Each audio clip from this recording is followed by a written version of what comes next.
स्वतंत्रियों में कंपन के आधार पर स्वतंत्रियों में कंपन के आधार पर व्यंजनों को दो भागों में विभाजित किया जाता है।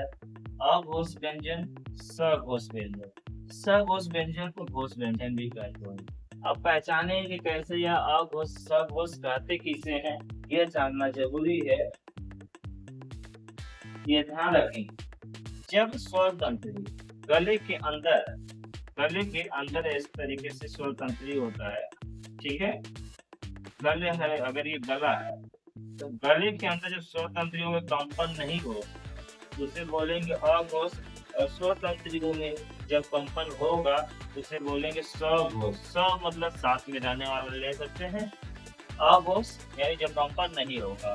उदाहरण के तौर पे अगर देखा जाए क ख ख अंगा, क वर्ग लेते हैं, ऐसे ही च वर्ग, ट वर्ग, प वर्ग, प ख ग घ अंगा।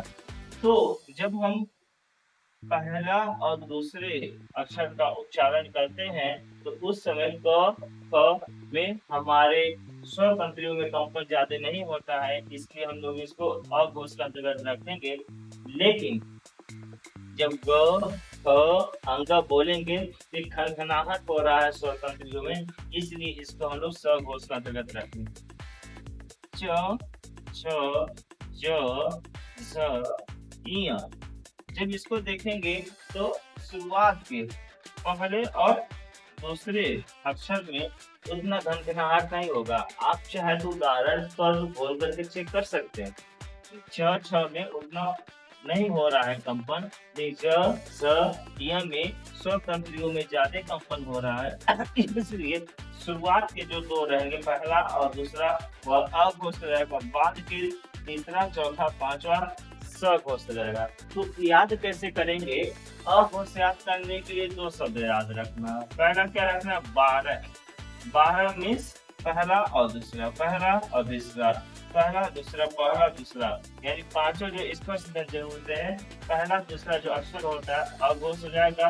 और तीनों स यानी कि तालव्य पे श, मूर्धन्य स, तीनों स। 12 तीनों स, 12 तीनों स अघोष के अंतर्गत आएंगे। और सघोष में क्या आएगा? 345, यानी तीसरा, चौथा, पांचवा, तीसरा, चौथा, पांचवा, तीसरा, चौथा, पांचवा, तीसरा, चौथा, पांचवा, तीसरा, चौथा, पांचवा। 345 सभी स्वर, अंतस्थ और उच्छिद, चार चीज याद रखना है। 345 सभी स्वर, अंतस्थ, उच्छिद, ये जो है सघोष या घोष के अंतर्गत आएंगी। अर्थात सभी अक्षरों का वर्ण का उच्चारण करेंगे। मुख के अंदर, गले के अंदर जो स्वतंत्री है उसमें कंपन अधिक होगा। तो अघोष सघोष ये हो गया।